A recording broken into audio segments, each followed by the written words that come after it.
Vamos para a nossa primeira pauta aqui da noite, Bora. Que é um assunto bastante polêmico, difícil de lidar, mas a gente tem que falar. Você, como é um contrabaixista, vai comentar com a gente aqui a história aí da demissão do David Ellefson, que é baixista fundador do Megadeth. Primeiro, para começo de conversa, o que você acha de David Ellefson como um baixista? Meu celular ontem, o meu celular, cara, passou o dia inteiro pipocando mensagens sobre esse assunto em grupos de músicos, grupos de baixistas, grupos de amantes do heavy metal, e essa mensagem aí que tu colocou na tela. Nossa, cara, muita gente comentando. Eu não acompanhei diretamente nas redes do Megadeth, porque eu acho que eu nem precisava. As pessoas estavam me fazendo. Eu recebi tanta mensagem que eu estava fazendo um resumo. Primeiro, então vou respondendo a tua pergunta, o que eu acho do Dave Ellefson como baixista. Cara, eu gosto muito dele, cara. Eu gosto muito dele como baixista. Acho que ele tem uma incrível história dentro do rock and roll, do heavy metal. O responsável por um dos discos do heavy metal que eu mais gosto, cara, o Rust in Peace. Eu acho ele um ótimo baixista, cara. Muita gente critica ele, né? Os baixistas têm essa coisa de ter essa crítica de quem toca com paleta e tudo mais. Cara, isso é apenas uma busca de timbre. Ele é um ótimo compositor. Ele é. Cara, agora muita gente vai querer me matar, mas para mim era a alma dessa banda. Ele é o cara, é o fiel escudeiro. Pelo que eu entendi da história, todo mundo estava falando, e os amigos estavam mandando os prints, 99% das pessoas não foram a favor dessa demissão aí, não, cara. E parece que a menina desmentiu lá que ela não era menor de idade e tal, mas eu tô falando o que eu escutei, beleza? Não fui atrás da informação concreta. Eu não sei, cara, eu não achei legal, enfim. A história é bem difícil, bem complexa, porque sempre que envolve qualquer tipo de acusação desse tipo, você tem que tomar cuidado, né? Com o que vai falar e tal, porque realmente é complicado. Ao que tudo indica, primeiro, a defesa dele próprio foi ela não era menor de idade, né? Aí a acusação é de que quando eles começaram, atualmente ela tem 19, quando eles começaram a conversar ela tinha 17. Mas que isso é a menor parte da história, porque é aquilo, ele tem 56 anos, é uma diferença de idade muito grande, aí dá sempre aquela ideia de que é um cara mais velho se aproveitando do seu poder para, sabe, convencer uma menina jovem, aliciar e tal. Só que aí depois ela própria divulgou a mensagem dizendo que ela fez porque ela quis, ela entrou em contato com ele, ela foi atrás e tal. E aí aquele negócio, né, meu? Eticamente falando, você pode achar, pode até julgar e falar, porra, né, mas um cara tão mais velho, por mais que a mina tenha vindo atrás e tal, ele deveria, né, pensar. Mas aí eu acho que é uma coisa de foro íntimo de cada um, né? Não se pode julgar, porque aquilo ela já não era uma criança, né, cara? Quando se falou-se em pedofilia, eu nem quis usar o termo pedofilia, porque eu acho que isso não é bem pedofilia, não é? Eu acho meio forte. Não é pedofilia, né, cara? E aquilo, ela que deu essa declaração dizendo, pô, eu fui atrás porque eu tive interesse, né? Sendo uma mulher aí já na casa dos 15, 18 anos, né? Tipo, não é uma criança, não é? Então, assim, você pode até julgar, mas por que um cara dessa idade, e não sei se ele ainda é casado, ou se, enfim, também não sei. eu ouvi dizer que ele é casado, mas não tenho certeza. Aí, tipo, tá traindo a mulher, que é um absurdo, mas são questões morais, né, velho? E eu acho que não é motivo. Eu, sei lá, a partir dos 18 anos, nunca fiz e não vou fazer na minha vida distinção de idade das pessoas, porque tem casais aí que tem mais de 20 anos de diferença e as pessoas são muito felizes. Bom, não vou fazer a diferença se o cara tem 60 anos e ela tem 18. As pessoas já a partir de 18 anos são adultas. Eu acho que pedofilia é um termo muito forte. Mas a informação que eu colhi, que eu observei nos grupos de músicos baixistas, veja bem, eu tô pelas informações que eu li que o pessoal mandou, né? A própria menina saiu em defesa falando que já era maior de idade quando mandou a foto, e daí mandaram alguns textos. Desculpa, não sei se eles são verídicos.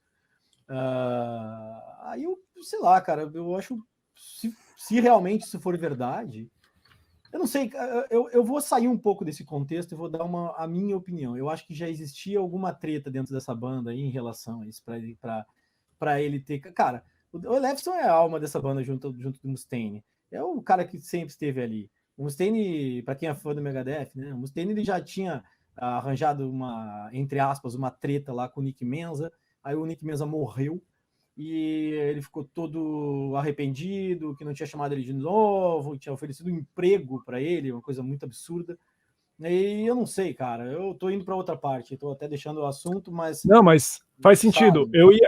Tava só esperando as tuas considerações para falar sobre isso, né? Eu ouvi algumas pessoas falando exatamente sobre isso, essa questão de que o Dave Mustaine, ele é dono da banda e que ele arrumou um motivo para tirar o Elefson, sei lá, por a razão que seja, porque dividia as holofotes com ele na banda, talvez porque levasse uma parte maior do botim ali da hora da divisão do dinheiro da banda, porque aquilo, essas bandas, os caras vão envelhecendo, vai trocando formação, óbvio que os músicos que vão entrando são músicos convidados, que já não recebem o que recebiam os originais. Então, pro cara que fica sozinho, digamos assim, original, vale muito mais a pena do que ele manter um cara da antiga que vai cobrar e fala, não, eu quero a mesma coisa que você vai receber. O cara novato que entra não pode cobrar isso, ele vai receber o que for dado para ele, né? Exatamente. Então, pode ser o caso de ele aproveitar o momento para trocar um sênior por um juvenil, que é o que as empresas fazem, entendeu? Porque o sênior está ganhando muito dinheiro e põe o juvenil ali para pagar metade. Pode ser o caso. E outra, uma questão que também é delicada, mas eu acho que a gente tem que falar. É o conservadorismo que está tomando conta do rock. Da sociedade de forma geral e do rock principalmente. Porque o rock é a antítese do conservadorismo e o Mustaine se tornou um conservador cristão, né? Eu comentei isso ontem. Quando me mandaram isso... Isso é uma merda, essa que é a verdade. Desculpa, já que tu falou, faço das tuas as minhas palavras. Isso é uma merda. Eu falei exatamente isso ontem, cara. Falei exatamente isso ontem. O Mustaine, que sempre foi o punk, tipo, que pouco se lixou para a ideia né? Aquela coisa do rock ser, tipo, contra, né? Mostrar uma raiz diferente, ser, né? Pô, precisa explicar toda essa forma da vida que o rock and roll nos trouxe. Aí o cara foi lá e se tornou um conservador, velho. Cara, sei lá, eu não sei, eu acho que tem alguma coisa aí também de treta em relação a ele com o Elefson por esse fato, porque os outros caras que estão na banda, eu não vou falar pelo baterista, mas até onde eu sei, o Kiko Loureiro tem um pouco essa raiz também, mais, né, conservadora, assim. Então, eu não sei, cara, se de repente, eu acho que tem mais coisa por trás disso. Eu não me convenço que seja só esse fato aí, cara. Desculpa, é complicado, cara. Até porque se você for ver na história, isso já o Caetano Veloso foi acusado, porque quando ele conheceu a esposa dele, até hoje, ela era menor de idade, né? Então, sabe assim, aí você pega na história do rock, né, o Jerry Lee Lewis, né, foi perseguido lá, porque ele namorava com a prima, e ali, naquele caso, a prima tinha 12, 13 anos, é outra história, né, mas assim, usou-se isso para perseguir, né? Usou-se isso para perseguir os músicos, né? Então, assim, eu acho bem complicada essa questão.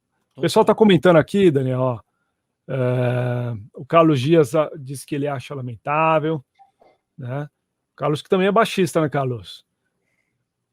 Quem mais? O Luiz Roberto chegando agora, dando boa noite, ele é membro do canal. O Maurício Diogo dizendo que o Dave Elefson é um grande baixista. Pô, eu também acho, vi várias vezes, né? Várias vezes. Rust in Peace é um patrimônio do thrash metal mundial, obra-prima. Esse aqui é o Carlos. Quem mais? Chegando Paulo Panhoto, a Nádia Borges, dizendo, concordo, branco, 17 anos já sabe o que tá fazendo, né? Não sei como funciona a lei lá fora, mas é complicado. Pois é, porque nesse caso, ela mesma disse que ela que foi atrás dele, né? Então, complica, né? Você pode até ter uma questão ética aí, de moral, mas não dá para julgar o cara e dizer que ele cometeu um crime, por exemplo. Não é um crime, né? O que mais? A Lívia dizendo, não esqueçam o like, por favor. Ó, o que disse aqui o Ronaldo. Comportamento não é nada exemplar, mas a banda não é o Colégio de Freira, né? Pois é, uma banda de thrash metal, né, cara? Aí, ó, o Carlos dizendo que as linhas de baixo do David são animais. Muito bom. Pois é, né, cara? São questões bem delicadas, bastante complexas para a gente abordar. Enfim, a minha opinião, resumindo, é essa. Eu acho que tem mais coisas envolvem isso, não é só esse fato. De verdade. Pois é.